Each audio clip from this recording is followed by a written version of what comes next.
Are we ready? Are we ready? Are we ready for war? Welcome to the SAYMICHAEL podcast.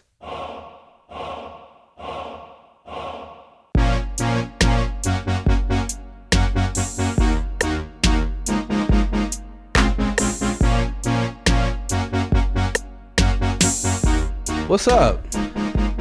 What's going down? What's good? It's your boy, Bly Aigbedion, and welcome to episode 15. Wait, wow. Episode 15 of the SAYMICHAEL podcast, one man's attempt at business, family, and comedy. Thank you so much. I am your wonderful and gracious host, now captain of the ship, Bly Aigbedion Jr. Yes, I am a junior if you haven't heard that yet. I am a junior and my immediate family calls me Junior. So the closest ones, they get to call me that JR, you know?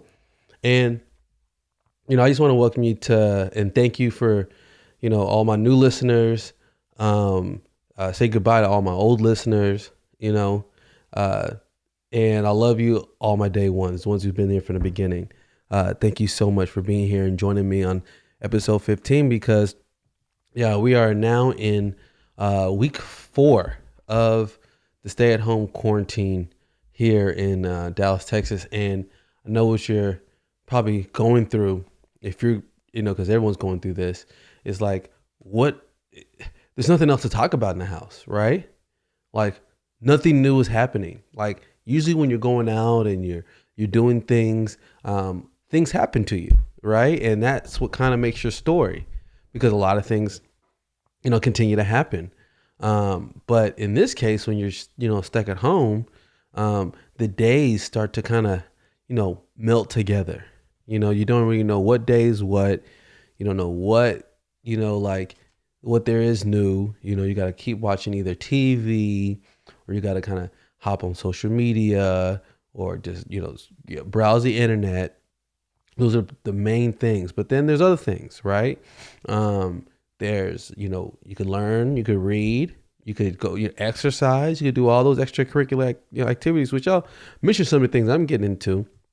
But, just so I could update you, the family's doing good. Family's strong. We're going down the 4th week. And what makes us, what makes me, okay with how everything is going is because, again, like I told you, we got some space, and, right now the boys are, driving me crazy because, the boys, they are wild and crazy. They are a lot, and trying to keep them entertained with all the energy, especially at the age of 4 and 3, is an incredible feat. It's so difficult to try to keep them fully entertained, but we're not even entertained, but keep them under control. Because it's nuts, you ask yourself, what am I going to do with these boys?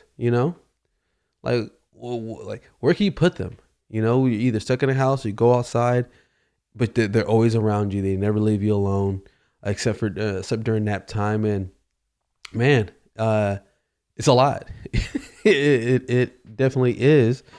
But I'm blessed to have those wonderful boys to keep me company through these times, and that I could be here to protect them, and that we can make it through here. Because that's all. That's why I do what I do. That's why I'm talking to you. That's why, I work so hard.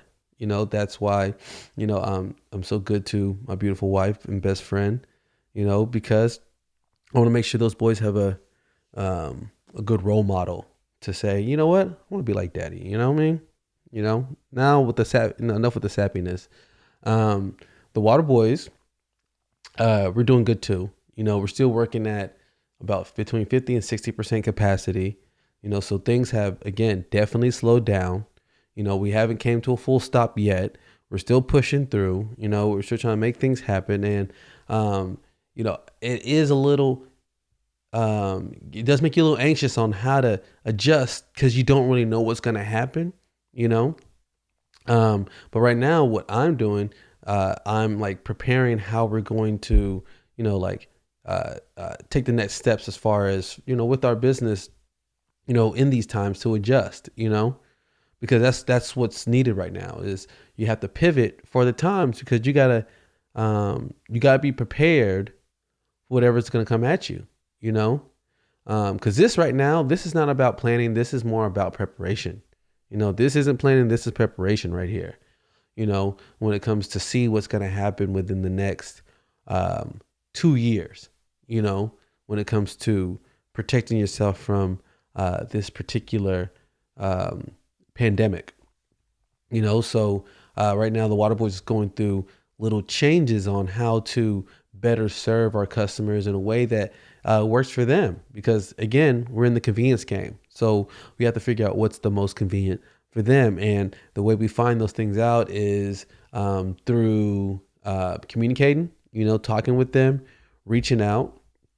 I've hit a weird spot, right? Because we have people who are members, right? And they pay monthly for regular service, so it's like a subscription service for car washes that come to their home or work. Well, some of them, haven't used it in these times. And I know that when I call them, to say, like, see how everything's going and, if there's any way we could assist them, the awkward part is that, they do book, but then they're like, until these things, until we kind of figure out what's going on, let's go ahead and put the membership on pause. That's happening with at least 75% of each call I make to a customer to book them. So it's kind of a weird spot because I don't want to call them, because I know if I call them, they're going to be like, yeah, thank you so much for the call. I appreciate it.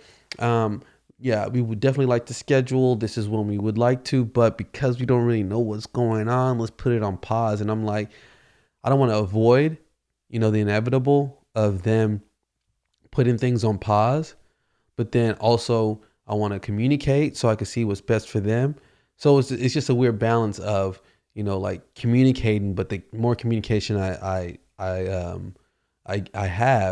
the slower it will make me. You know what I mean? So it's a very weird paradox that the Waterboys is in right now because from given all the clients that I speak to, they're just in moments of they don't really know, but some of them, even the more generous ones, like I've mentioned last podcast, is that they're sticking on regardless of whether they use it or not. They say, we don't care, we're here for you, so I just want to say I appreciate those those wonderful clients, whether you're doing that or not. I still appreciate you, for being here with us, and also keeping the me company doing this whole thing, because I like making those calls and talking to people, because you discover new things. Like a client of mine had they just had a newborn baby that they've been working towards this. They've been having complications for years, and now they just brought in their beautiful baby boy a week ago, and they want to again, this is one of the clients who said, like, let's keep the membership going, but let's put things on pause until so they don't, I guess, put their new baby at risk. But this has been something that this particular family has been like praying for and working hard towards for almost the last like 2-3 years. So to hear that they didn't have any complications during the pregnancy, and that their son is here and healthy, it's a blessing. And to see these things is just so wonderful. So again, we're just pivoting on how to best serve our customers in ways that are most convenient for them. But unfortunately at the school, the students that are at home, doing the curriculum online, they're not really on point with it. We got about so of our students, 20% of them, are are really diligent, doing what they need to take themselves to the next level and get the hours they need, so they could keep the financial aid, or that they're receiving from the state. But then the other remaining 80%, you have to really, do it like kind of like push them, and hold their hand throughout the entire thing. And even then, you don't have really too much control because you're not really there with them physically. You know what I mean? So it ends up being a little bit more difficult to, like motivate people when you don't actually see them, So that has been a difficult balance, of trying to get these people to, or these students to follow the online curriculum, given that they were in classrooms like 4 weeks ago. And, but we're still adjusting. We're still, taking, having these talks with each student, getting them, the assistance they need. Some of them don't have, reliable internet, but, we're giving them options and figuring out what we could discover for that,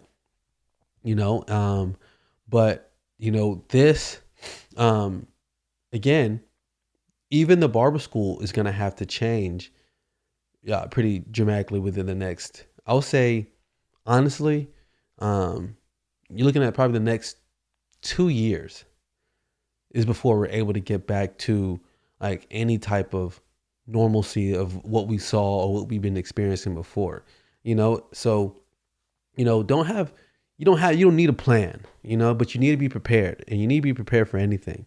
And, and that requires you to understand what is to come, in the next few weeks of, the changes. But what's going to help us get back to a normal time, what we're looking at, what's going to happen, is there's going to be mass testing. There's going to be a lot of mass testing that's going to happen where they're going to test people in the workforce weekly, so that's something you got to prepare for. Is, they're going to do regular testing to see, if you have, COVID-19, and then also they're going to do serology tests to make sure that, you, like, for people who never knew they had it and need to get tested for that, so, and the fact that you could kind of be reinfected by this, you're going to have to be, checked at least 1 or 2 times every week or 2 weeks. So that is to come. Also, what's to come is massive surveillance. That's going to be something that's going to change our way of life, because, the massive surveillance they're going to need, which is also going to bring in a lot of like jobs in to this country. And I'm not sure if that's where you want to work, but definitely it's going to bring a lot of jobs, because, when they have all this massive surveillance, it's going to, they need to do what they call tracing, so they need trace. Okay, where were you based on your, like where were you going? Who were you with? Who'd you have contact with for longer than a general conversation? Just to track who could be susceptible to this, of the virus, so the tracing is going to take place. Sorry, I have to take a little sippity sip, but the tracing is going to take place, over, the next year and a half, 2 years. So that's going to create dramatic changes. And that's why China was able to create so many different, create so much change quickly, because they had, so much control over their people. I don't know if that's a good or bad thing, but that's a fact. Also, the third thing to look forward to, third and final thing. So what we have right now is massive testing. That's going to happen. Massive surveillance, that's going to happen. And then a reformatting and rearrangement of how we operate our daily lives, so that means like, what type of business are you in? How are you going to change that? If you're a good example of that is if you're used to going to restaurants and having that big, beautiful, hard menu or whatever, you're now going to start looking forward to disposable menus, menus that are disposable, that they throw away after use, so that's going to cause its own level of complication, whatever. But These are the type of adjustments that we're looking at, and you want to be prepared and you want to pivot, so therefore you can prepare yourself for, again, what's to come. So you're not surprised by, this whole thing, because, the mask, working with masks and working with gloves, can you imagine how many like companies now are going to say, okay, like I know some people are trying to go into the mask business. Someone tried to create a mask. It's funny. Someone tried to create a crochet mask. First off, a crochet mask. First, when COVID-19 sees that crochet mask, they're going to be dancing. You know what I mean? Because that is wild. Like, that's zero protection. Crochet mask. I get the creativity, but the practicality scores zero. Zero for that one. But we do all this just so we can protect ourselves from getting each other sick, because we can't just go back into the workforce without a plan that really no one has. No one wants to give any hard dates to anything, because this is really uncharted territory. The closest thing that we had to this that everyone keeps using as a reference is the Spanish flu. And the Spanish flu is a little bit different and kind of scary if you even hear about it, but luckily we're not in those times where we don't have like they didn't have any technology. So the Spanish flu of 1918, the first wave of the Spanish flu was in 1917, and that wasn't very potent. It wasn't very deadly when that first wave of the Spanish flu came out. But see, what was deadly about the Spanish flu was that second wave, that came in 1918, especially during the fall, and that's like October, I think that time. But they said the second wave was so much stronger than the first. And that second wave is where, it killed more than, the Spanish flu killed more than like between 20 and like 50 million people. Like, what?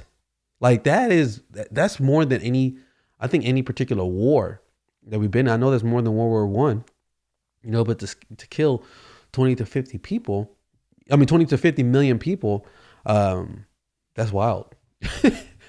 Damn, that's crazy. So, you don't know if this second wave that is going to come back this upcoming fall, what that's going to do, and there were so many rumors about, like how no one really saw this coming, first off, I heard about it, they started talking about it in the news. That's all they're talking about in the news. First we didn't trust the news, because you don't know if they're just inflating this issue just for clicks. And when it started to knock on our door and, you start to see people affected by this, by the coronavirus, then that's when we start to pay attention and know how real it was, especially when they shut down the NBA and shut down South by Southwest. People were upset, but that's when people start to understand, like, whoa, this might actually be a serious, thing, but you have to look at those. You have to be strong during times like this. There's, I know it's easier said than than done, but there's a company, or actually a restaurant that, Guarino. Yeah, Guarino. It's a restaurant in Cleveland, Ohio. And this restaurant, it's an Italian restaurant, it was started by a guy named Vincenzo Guarino, right? And they opened their doors early 1918. So right when they opened the doors for this restaurant, the Spanish flu hit, and the Spanish flu lasted, 2 years before it kind of just toppled away and they solved that problem. But what, this restaurant, what they did to survive, even to now, because they're still here now, there's over 100-year-old company. But the way that they survived, is that they adjusted, they I guess Vincenzo was big on just putting out, like a full menu of all these Italian dishes. It was in Little Italy and in Cleveland, Ohio. And, like they put out this full menu of all these dishes from, Italy. But when the Spanish flu hit and they had to change up their behavior and, who they interact with at that time, what they did is that they pivoted to spaghetti and lasagna plates. Like those are the two things that they focused in strictly, and they're still here to this day. So you have to look at those people who been through a lot of things that we're seeing now, but the main thing that you got to look for is that, don't get weary, just pivot. You got to look at this is the time to look at your strengths, look at the opportunities, and it's really weird, because there's I know there's people right now, and I know this because I got a call about something, similar to this, but there's people right now who are walking up, to their vision board with their pen in hand, and they're going up to that part that says, become a boss, entrepreneur, business owner, and they're scratching right through it. They're scratching that off their vision board because this pandemic is helping people realize, like, I don't know if I really want to be an entrepreneur or a business owner or a boss. I just want a job. I just want a very simple job to protect me, because, the people who have those jobs that are paying them and, like whether it be called essential or whatever, it's not the same with what's happening with these entrepreneurs or business owners, because it's stress city. But guess what? That's why we're here. That's what we go through, But, a lot of people are changing up their dreams and realizing, like, I don't know if I want to go through all that stress, just so I could own something, But there's, you have to understand the sacrifice of ownership, Like trying to own something. Like you have times like this where this pandemic hits and it scares everybody, and, you want to go back to your comfort zone. So there's a lot of people who are about to start that business who say, you know what, never mind, sign me up for that next job that's hiring, and, that's okay. Again, it's okay if it isn't for you, but this time is really difficult, to figure out, like, okay, what do you do? It's uncharted territories where business and entrepreneurism was already uncharted territories. You know what I mean? Like you still don't know what you're doing. You're still reinventing every day. And then you have this where you have uncertain times. But you have to balance it out. And that I could definitely say is the hard part, is the balancing of, like, okay, this is where it comes into the difficult balancing act that I'm going through right now, is that, you want to create the change that's needed for you to survive and thrive during and after this pandemic blows over, right? But, since business has slowed, you don't really have the capital that's needed to make that change, Like a good example of that is, okay, in 2008, whenever the recession happened, the Great Recession, you had companies like Toys R Us, right? Toys R Us, they were so overcapitalized. They had so much debt, and they had no money to reinvest in change. So when 2008 happened, and everyone was kind of going towards more online, ordering and shopping, they didn't have enough money to invest in that change, because again, they had so much debt. So because they didn't have enough money to invest in, like getting their, supply chain online or through an app, they died, and it sucks that they didn't see that opportunity to say, okay, maybe we shouldn't leverage so hard on, like these buildings. Maybe we should, look at, how to do both, like be online and be in store. But they focused too much on in store, and they didn't pivot in time. Same thing with Blockbuster. And see, Blockbuster was taken out by like a crazy storm where, Redbox and Netflix, because those are just way more convenient opportunities, and Blockbuster was whack with those late fees, so they kind of deserved it. They were assholes when it came to their late fees. You would be, if you're, the late fees would exceed the price of the item that you were late for, so if you borrowed a game from Blockbuster and, you had it for, let's say too long, let's just say 3 months, your late fee will be like $100 something. And the game is only $50. So they did that with movies. They did all that. So the majority of money that they made was through late fees. And it's funny that someone said, like, that's going to be the detriment of the company, that we should probably change that up. And they said, 60% of what we make, Blockbuster said this, 60% of what we make of our profit comes from late fees. So the fact that that's where all your money comes is from punishing people. Yeah, that, they went away, bye-bye to them, but these people didn't prepare themselves for what is always to come, the unexpected.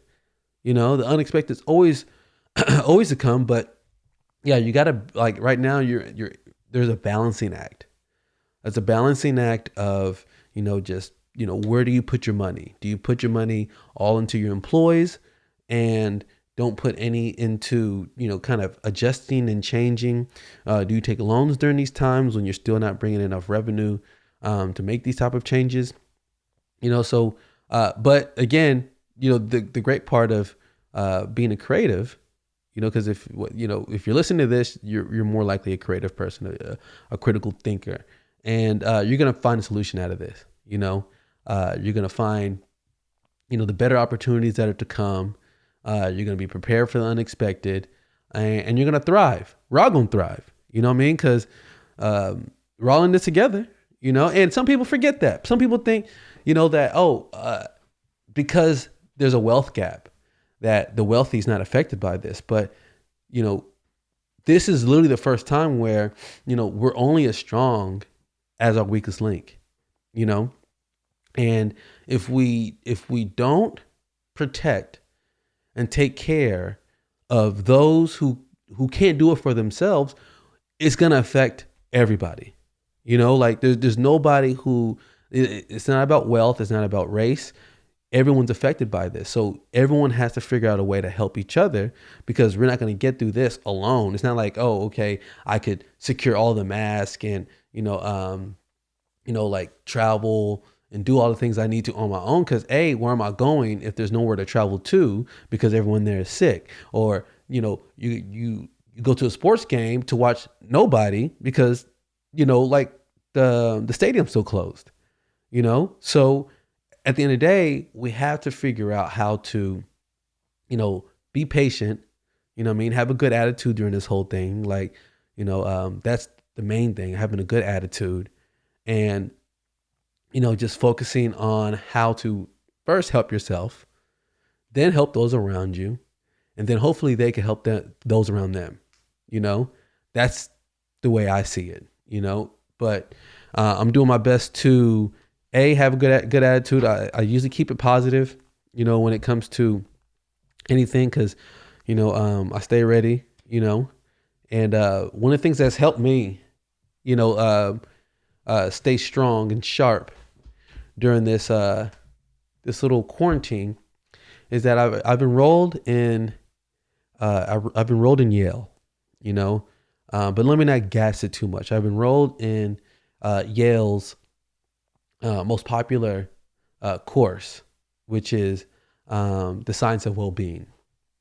And you could call it the science of well-being, or you could call it the science of happiness, right? And this class, teaches you about like how happiness works, and it gives you real applicable things to do and how to think. And you have, we have classmates and all that. But see, I'm gonna put you on the little game. This course is free. You could right now, I'm enrolled in Yale and I'm enrolled in Harvard. because Harvard is providing through this whole little time, they're providing 67 free online Harvard courses for you to take. So you can learn a little bit about history, you can learn a little bit about science, you can learn a little bit about business management for free, from Harvard professors, and have classmates, and right now, me and my classmates, sometimes I come in late to class, but it's all good. It's online, so they don't see me. But, the good part about it is that it allows you to learn like a new skill, do something different, because I was through with college after I was finished. After Lamar University, for a little bit, I was going to UTA for criminology. Originally I was going to law school and started the business. Look, if you listen to Hot Summer Special, you'll know this. Hot Summer Special, listen to that episode. And, before law school, I started the Water Boys, but as I started the Water Boys, I was also going to UTA because you could do that and work at the same time.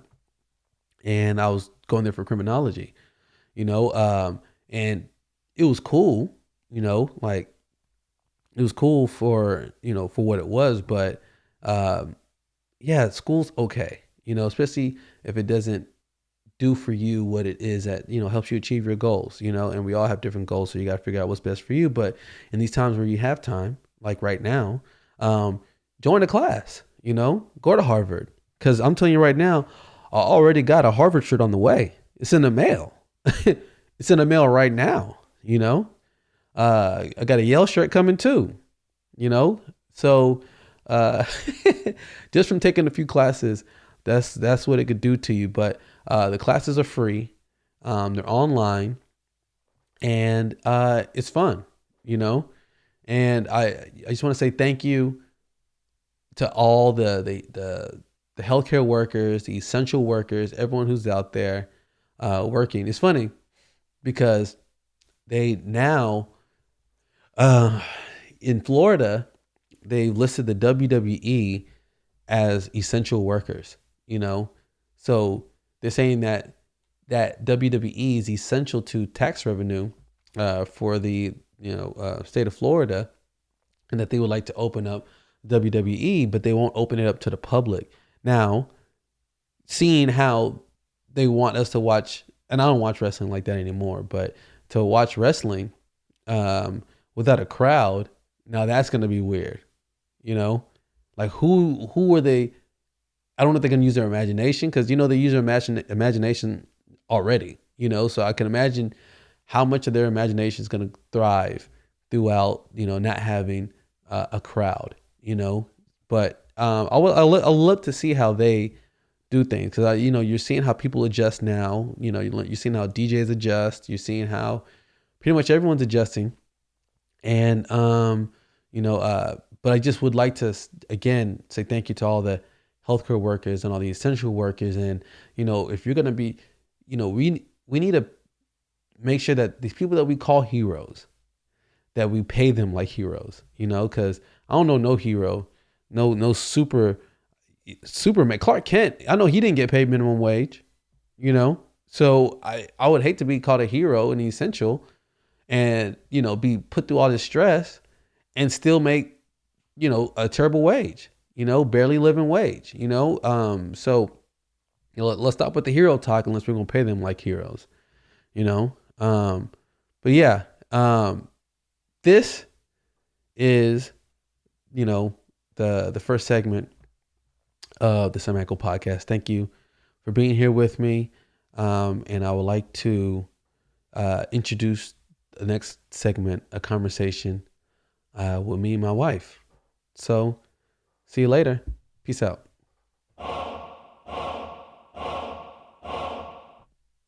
Mm-hmm. And we just got through Easter Sunday, first Easter Sunday without the fam. Man, I know, it was pretty sad. Actually, it wasn't that bad. Why? I mean, it was different.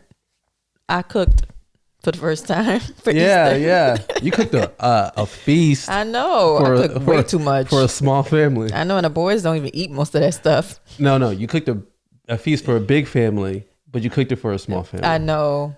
Yeah, I know. I just went out of control for some reason. It was Barbecue. Barbecue ribs. That I don't eat. Yeah, which is awkward. You know what I mean? Because you know when it comes to like tasting the food, you Couldn't can't even taste it. it. No. That's I don't know if that's even right. Vegans should be not vegans. You're pescatarians. Mm-hmm. Is it called you? So people call you pescatarians. Pescatarians should be able to eat meat just to taste, right? No. You could just go off of the way it looks. Remember, I pulled it out the oven and I asked you, I was like, is this ready? He was like, cook it about 5 more minutes. That's all I need. Yeah. So we had our Easter dinner. Oh no, Easter. What do you call it? It's not dinner. Yeah, dinner, I guess. Yeah. Feast. Whatever. Was ribs. Barbecue ribs. Barbecue pork ribs. I did mac and cheese. A whole rack. Okay, mac and cheese. Pork and beans. Mm-hmm. I also did potato salad. Oh man, the potato salad. Yours is a little different. You know, put that little New Orleans twist on it. You know, actually, I love hers. Like I love potato salads, but but yours is unique because I guess do all potato salads include like olives? No, I don't think so.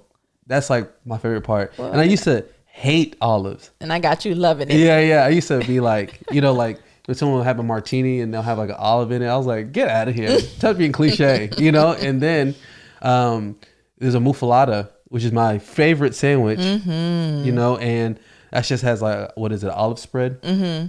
And so that was, that put me actually on to the whole olive thing. So we had the ribs, the mac and cheese, the potato salad, pork and beans, and then I did the candy yams with some marshmallows on top. And I think that's it. Yeah, I think you threw in green beans today. Just to kind of switch it up a little bit. Did you what is the difference between this Easter versus last Easter, or even any Easter really? Well, usually we just spend it with the family. We'll get up, the kids will play with their Easter baskets, and then it's like, all right, get dressed, because your mom is calling us by 12. Like, where are you guys at? Mm-hmm. So we'll go to your parents' house and we'll just eat. Your mom cooks and the whole family's there. So it's like more chilled. So this year is more like I had to come up with what we're going to eat, what we're going to do. So we spent most of the day outside.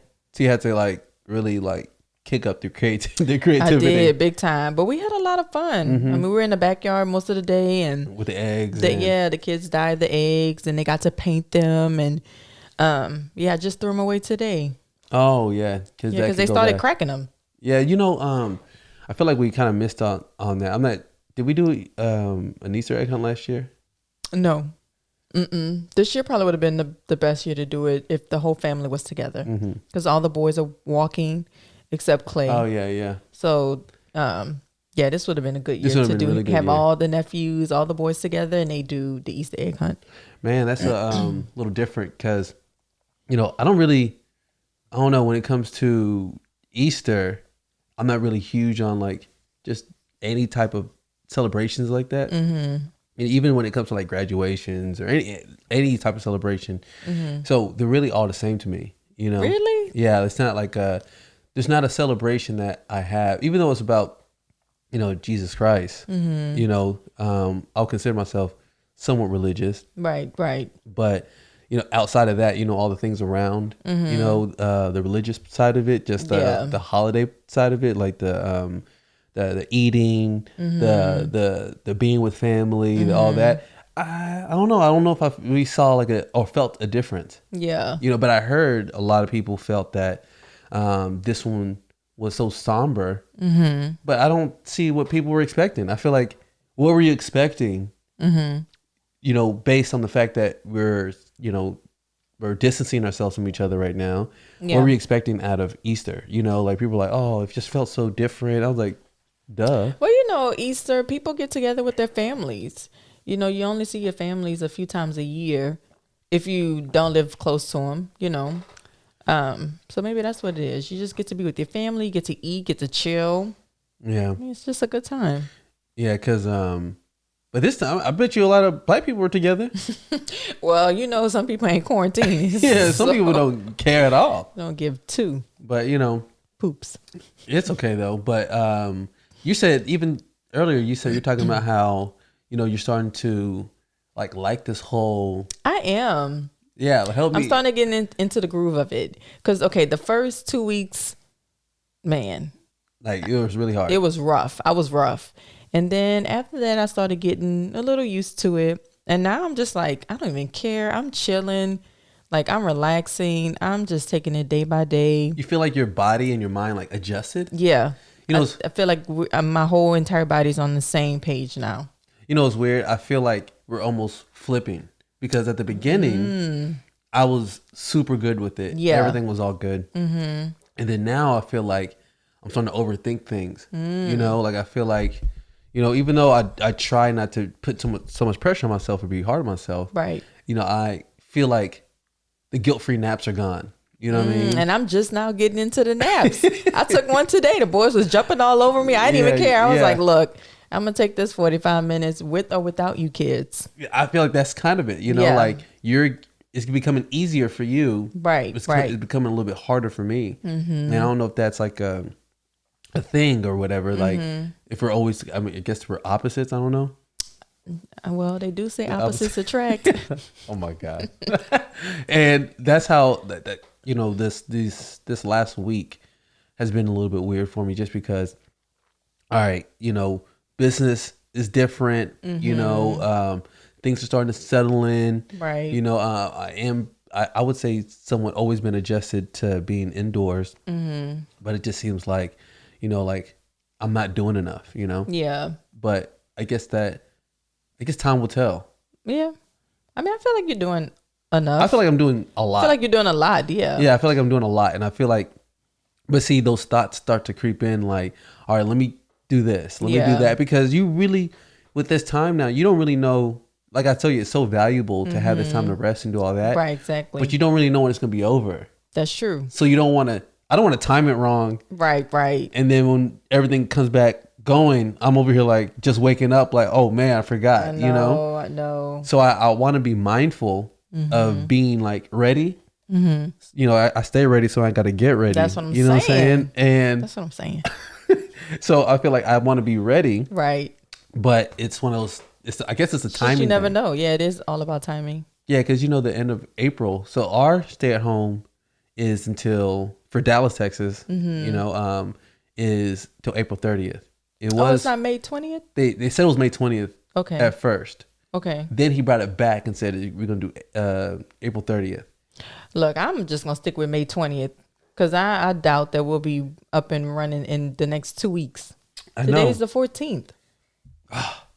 Man, people are really, going through it though. So I don't see, May's canceled, Don't say that. Yeah. It's Mother's Day month. Oh yeah. I know. Your brunch is canceled. Well, my brunch is canceled. That idea went straight to the. Yeah. Man, you're going to do talk about it a little bit. So I was going to do my first annual Mother's Day brunch. Actually, I was going to do it on my own, but then I brought up the idea to Shabrika. Mm-hmm. Hey, Shabrika. And I was like, oh, let's partner on it because she had the same idea as well. Yeah. And I didn't want to do it too crazy, too big. Just like, my close friends who are all mothers, just come decorate the backyard. I already talked to like a bunch of people to help like come decorate. And I kind of wanted it to be where, obviously all mothers get together for brunch, but pretty much everyone I know can bring something to the table. Someone can cook, they can cater the event, or someone can decorate, they can decorate the event, or whatever it is that you have, you can bring it to the event so we can all just like celebrate each other. Like we're all moms, but we're more than just a mom, know? So I was going to do that this year, but next year. It's not one of those things you could do virtually, you think, right? I don't know. I'm not really big on like FaceTime and all that. I'm just now starting to kind of get into it because I'm forced to. But I'm not like, it's not a good experience. Yeah, I'm not like a big FaceTime person. When we watch those podcasts and we watch The interview with the Breakfast Club, yeah, and everybody's like working from home and they're doing like the interviews. I don't know. Something about it just weird. I feel like I'm almost forced to like it, you know, because obviously it's all that people have. Yeah. So it's almost like you don't want to, you know, spoil, or you don't want to feel entitled to a certain experience, you know? So I don't want to be like, oh, it has to be face to face for me to like it. And, you know, when people do the whole, you know, virtual this, I mean, the DJ one, remember that time, you know, Mr. Rogers? Oh, that was super cool. That was great. I like that. That one. Well, even like when the producers are battling, who was T-Pain and Lil T-Pain, Jon? Yeah, Lil Jon. That was great. That was off the chain. Yeah. And Swiss Beats and Timbaland. I missed that one. They had another one with I forgot I always forget something on here. No, they had one with RZA and two people from Wu-Tang. I don't know. I don't even want to get into it because I'm like, okay, what is it? You know? Right. I think it was Skepta. Let's move on. Yeah, and those experiences are good, you know. Yeah, exactly. But when it comes to the whole, like the podcasting, you know, especially if it's a visual one, I know. The sound I feel like is important, and if I hear all these interruptions and echoes, delays.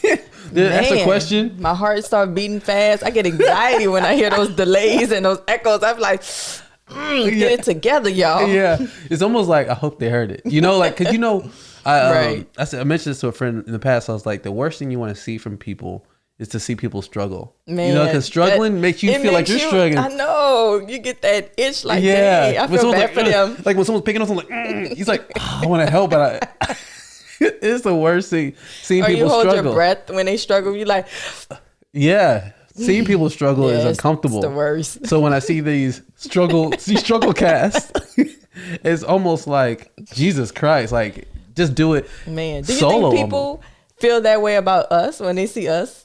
Do what? Struggle? Like when we struggle, when like we can't remember what we want to say. Oh, that's me struggling.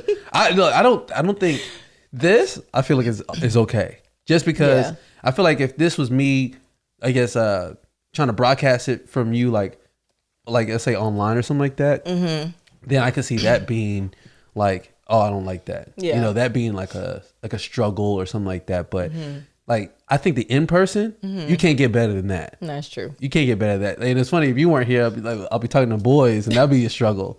I don't think that'll be a struggle. If I had the boys on here trying to talk with them, Jesus, you know, but as far as like, I do feel like I have to like these things. So people are doing these virtual right. And some things, I don't feel like it works really well. No, it doesn't. Especially for conversation. And I think SNL, they had their highest watched, I guess, episode or something like that, where they had Tom Hanks. He hosted it from home. Wow. And they had a portion, a segment on there that was about, you know, I guess Zoom calls and like people who just don't get it and old people struggling on it. And, you know, and that was like their skit, you know, and then they have another skit where they're doing like a workout at home. So it's almost like mocking the whole stay at home thing. Right. That's kind of cool. Yeah, it was kind of interesting, you know. But as far as with some mediums, I don't know. Yeah. You know, but you know, are you still staying entertained? Yeah, I am. Doing this whole...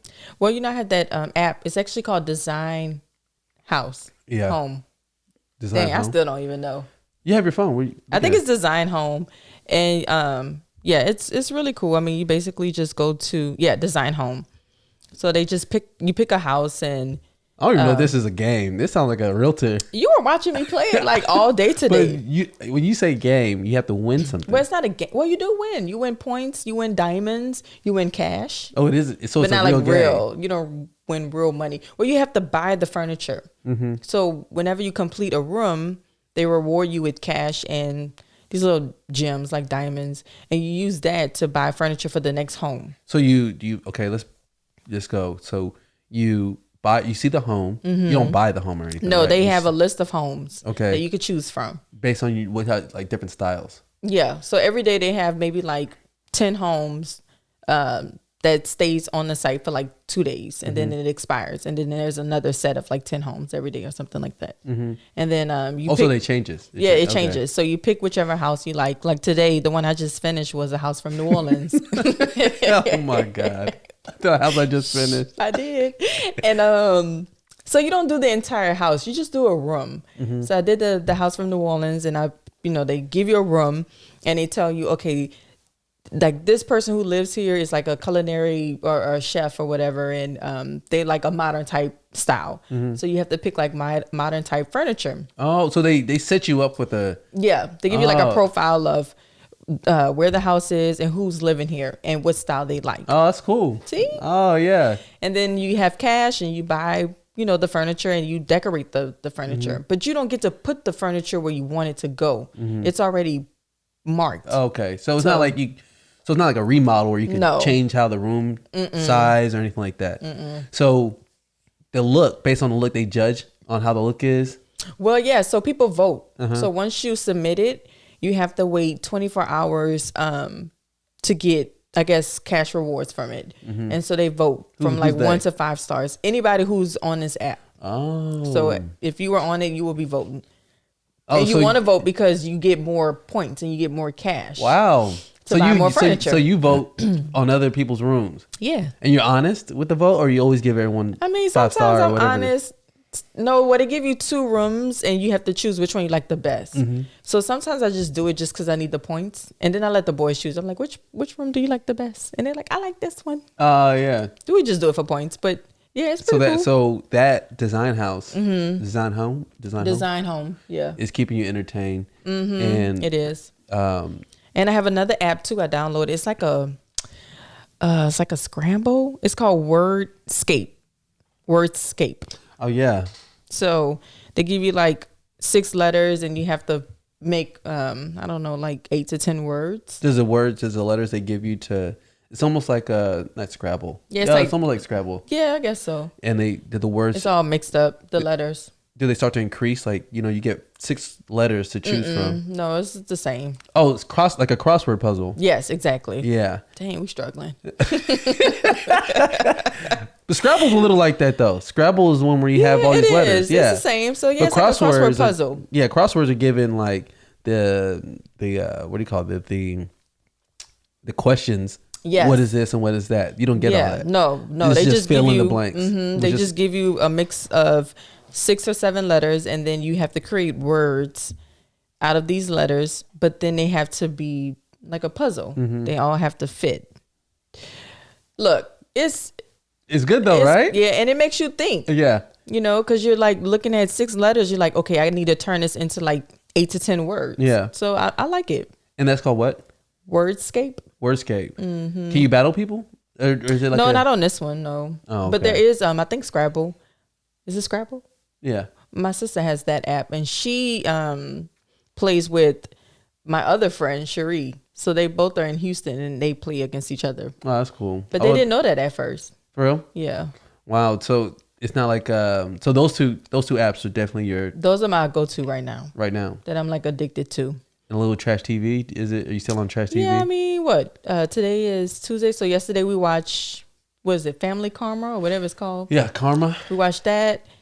Really good. And then we also watched Real Housewives? That was Sunday. That was Easter Sunday. And then so yeah. So that was Sunday. Karma and Housewives was Sunday. I like Karma. Why? I think it's called Family Karma. Or Family Karma. Karma something. Yeah, the one on Bravo, right? Yeah. With the Indian families. Is because anything that is foreign, I understand how they grew up, just because all foreigners are pretty much come to this country, parents are super strict, and you're battling between trying to be American, but then also try to be, like, I guess, tight to your culture, Right, exactly. And so that show, just like Shahs of Sunset. Ooh, I love Shahs of Sunset. That comes on Fridays. And like I be knowing. Yeah, and and then there's so the Shahs of Sunset, and then Real Housewives Atlanta. Is that still your favorite? Yeah, I would say that's probably still because it's kind of relatable. Yeah. I'm black, they're black. That's true. So it's more really, I mean, but I love all of them. OC, Jersey, Beverly. I like them all. I don't like Potomac though. Why? I don't know. Something about them just seem too uppity fake. They don't seem like real, like down to earth. They just seem like they just trying too hard to be uppity, and I don't know. Something about Potomac I don't really like. Yeah, I don't like that type of. Real Housewives, like they try to be uppity, but you know they still kind of like hoodish a little bit. Like, you know, they from the hood, so they, you know, try to be a little uppity. Where Potomac is a whole different. Yeah, you know, something about their pinkies. Their pinkies always up. So what's a red flag? What's an immediate red flag to tell if someone's like fake? Ooh. To tell when they're being fake. What's an immediate when they do this, you know immediately there's something fake about this person. What's an immediate red flag? When they're not being real.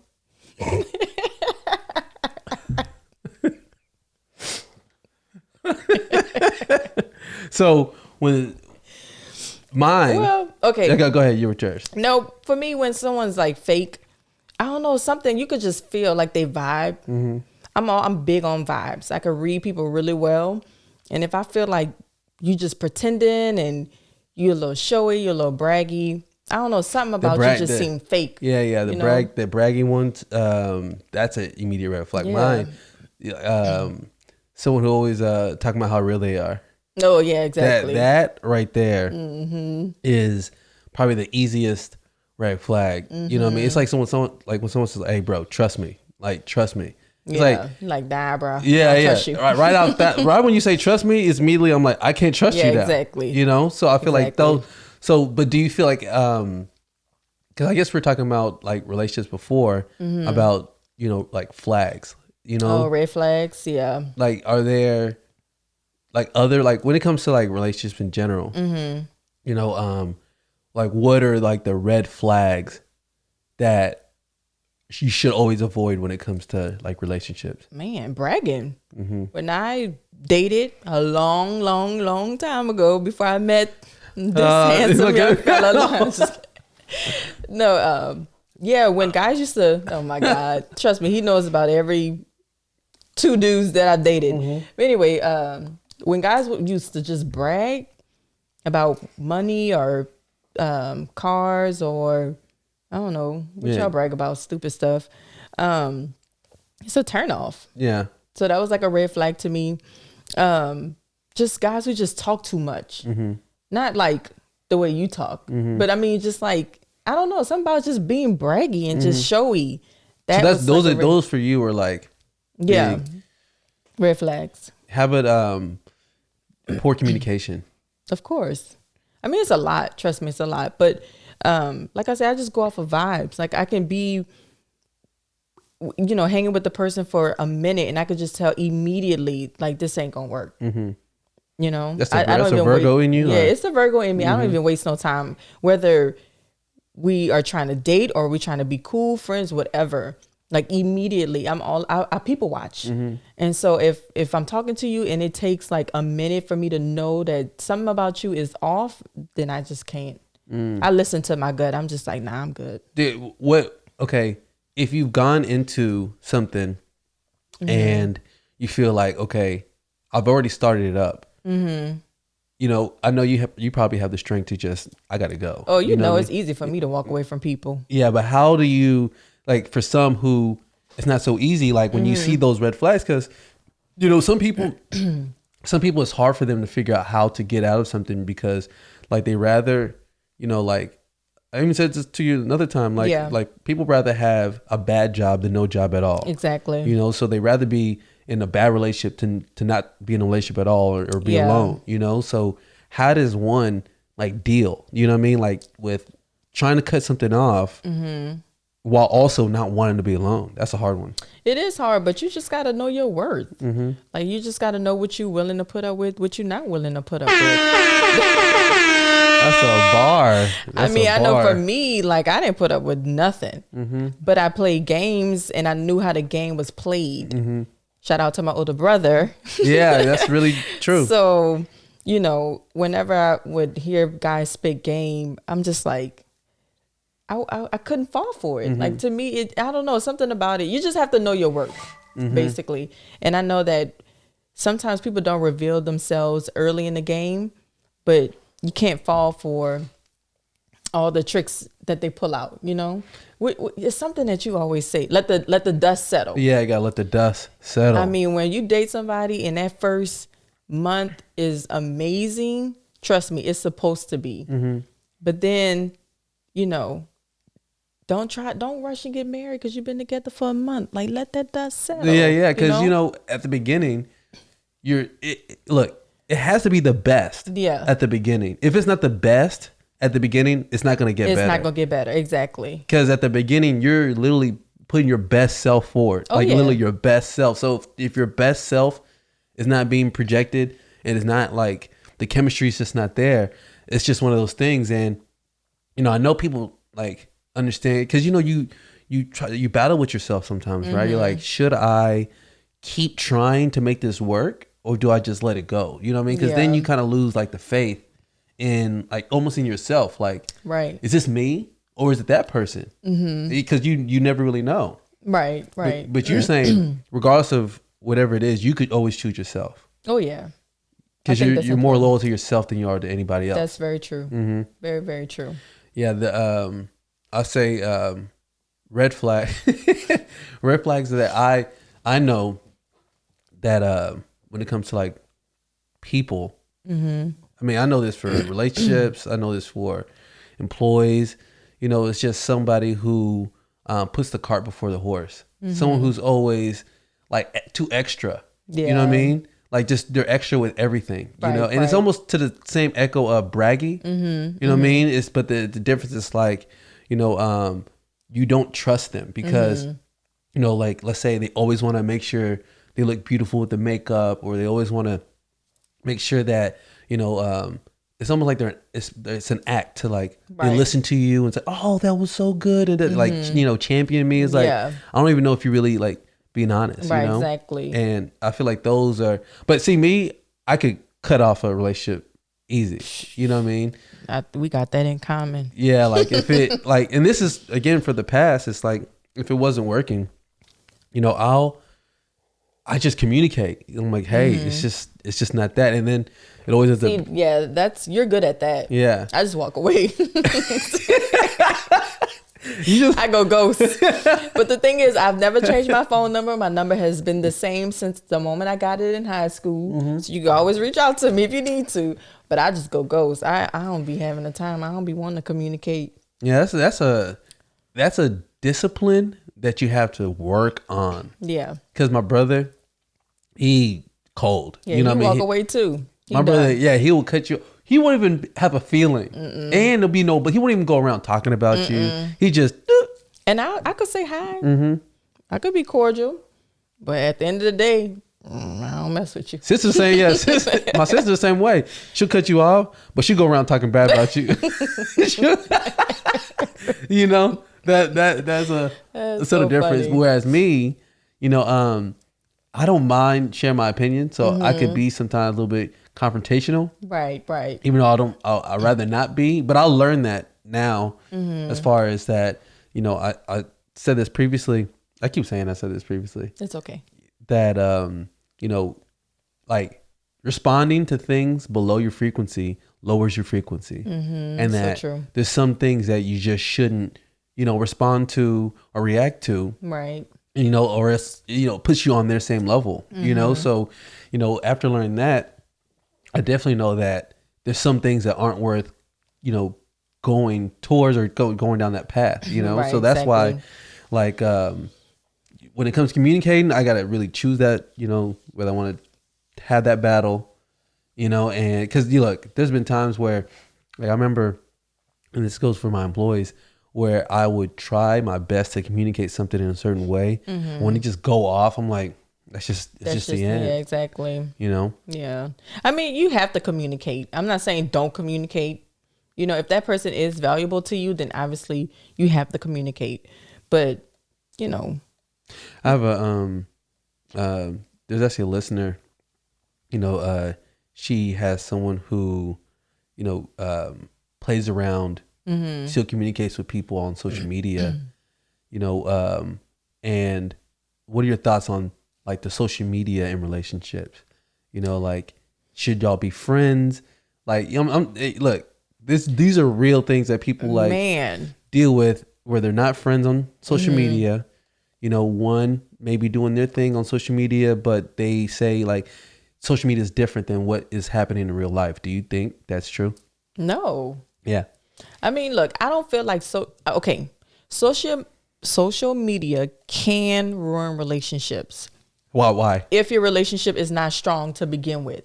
Because I feel like somebody in that relationship has to have some type of trust issues or some type of insecurity with their partner being on social media. Now, if your partner is doing the most, like DMing and, only liking the opposite sex pictures or same sex, whatever, just doing the most, crossing the line, then that's an issue. But is there a way to do that without, like, is it ever okay? Right? Let's say, liking and commenting and being friends with people you've never met on social media. Is that ever? I think it's okay. I mean, I think it's fine. I'm secure in our relationship. I'm secure in myself. I'm secure in our relationship.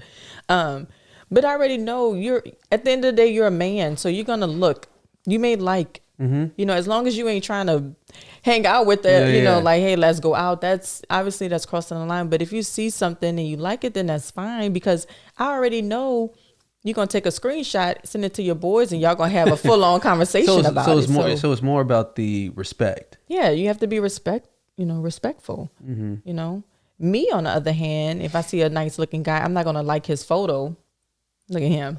I'm not going to like his photo, and I'm not going to screenshot it and send it to my girls, because we don't talk like that. But I know guys do. So I can't monitor what you do on your social media. That's, but I just know that you have to be respectful to me and to our relationship and to our family. You know what I mean? So, because one day when you make it big, I don't want somebody to dig up, That's how it goes. 20 years ago, 10 years ago, 5 years ago, and be like, look, he liked this girl's picture. And then all of a sudden we're, breaking up and separated and living in our two separate mansions. Look how your imagination I'm just saying runs wild, I'm just saying. But it can, I feel like a lot of people have those issues with social media, because you may have one partner who posts constantly, who's always on social media, and then the other person is not even on it at all, which I can see that being an issue too, because I feel like you kind of when you're on social media, you kind of get glued. Yeah. You could be on it all day. You get seduced into it. Yeah, exactly. Yeah, you don't even know. You're lulled into it. You could be on it all day. And the partner who doesn't even have social media or who doesn't even like it like that, they don't understand. You know? So man, I feel bad for people who are in relationships where one's not on social media and the other one is like super heavy on social media. Yeah, because like the stuff that they get away with. Look, I usually see it. From what I see, I usually see it with women who are on social media, and the man isn't, and some of them be acting wild. I know, and I see it. I'm like, isn't she married? Yeah. Or doesn't she have kids? Like, I don't know. I mean, I get it. To each his own. I'm not here to judge, but I just know, like, at the end of the day, I'm a wife and a mother, so yeah. But if you, some things I just won't do. I feel like if you have that where someone isn't on like social media, I mean, you could do whatever you want, because how would he know? Yeah, man, that's wild. So, to each his own. So, is that enough talk on red flags, or?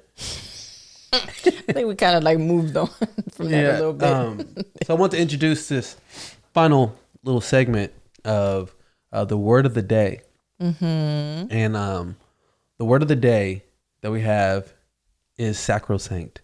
You're familiar with the word sacrosanct. He teaches me a word pretty much every day. Sacrosanct is, if you want to know the definition, I want to do one of those, like, the little where it pops up. Yeah. And it's extremely sacred, not to be messed around with, not to be effed with, actually above criticism and interference. What to you is sacrosanct? Like, what to you? Is that a hard one? No, it's easy.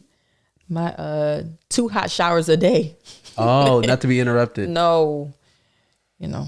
Yeah. I like my hot showers, and that's my time to like decompress and to think about absolutely nothing. Why is it sacrosanct to you? Cause it's just the only time that's like really the only moment I have to myself. Unless you come in and we like having a full on conversation while I was about to say something. I was like, oh. No. Well, I mean, well, you know, when I'm taking a shower and you're like sitting on the floor talking to me, you know, or the kids come bust through the door. But yeah, I've always been like that. Like even when I have headaches or migraines, which I get a lot, once I get in the shower and it goes away, you know? So that's like my moment to just, it's sacred. That's my moment. Mine, can't mess with it. Mine would be, I hate when it goes just to business, but It's okay. That's who you are. schedule, you know, the schedule, I would, you know, say sacrosanct. Like when it comes to employees, I want them messing with the schedule, messing with like, you know, because some of them were like, oh, you know, maybe I could contact the customer and change the schedule from, you know, being at this time to this time, or, you know, maybe because I have to do this, you know, for myself, let me call the customer or let me change the schedule because I feel like our schedule is based on convenience. So whatever a customer chooses, I don't want to change that. Right. You know Makes what I mean? sense. Yeah. So when if whatever time we put on the calendar and they choose it, and then I get a call and say, hey, Mike, can we change that for the I'm like, that's the thing that to me, like people's time, which I feel is more valuable than the money they spend, shouldn't be interrupted for whatever reason. And I feel like the more time we take from them, the less convenient something is, you know what I mean? Sense. So that's kind of what is sacrosanct to me. I like that. Learn something new every day. Well, this has been enjoyable. I know. I always love it.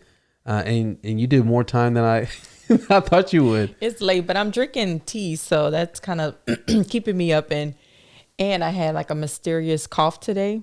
Oh man. Virus. I went to Target this morning because y'all know I do my grocery shopping early in the morning, and I'm in there and I'm sneezing and I'm like I'm like holding in my sneeze. I'm like because I didn't want anybody to look at me. Even I was questioning myself. I was like, are you sick? Man. What's happening? So you feel that way when you see people sneeze and cough? You're like, oh, whoa. I was walking by a man and I felt like he purposely coughed on me. Yes, purposely. He waited he stepped back and waited for me to pass, and then he didn't even cover his mouth. I'm thinking cough, No, he just, but he didn't cover his mouth. I was like, what's up with that? Man, times have really changed. Creepy, but you know, I'm good. Way to end it. He's like, right? Look, I'm good. Don't worry about me. I'm all right. Cool. Well, love this. As we always say, love y'all. See y'all later. Bye.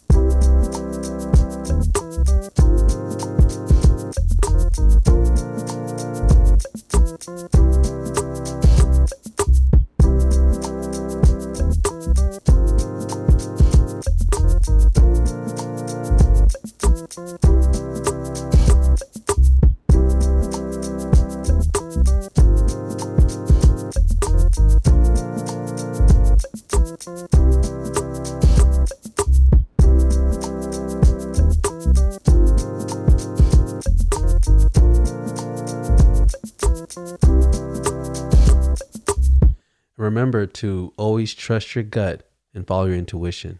It'll never steer you wrong.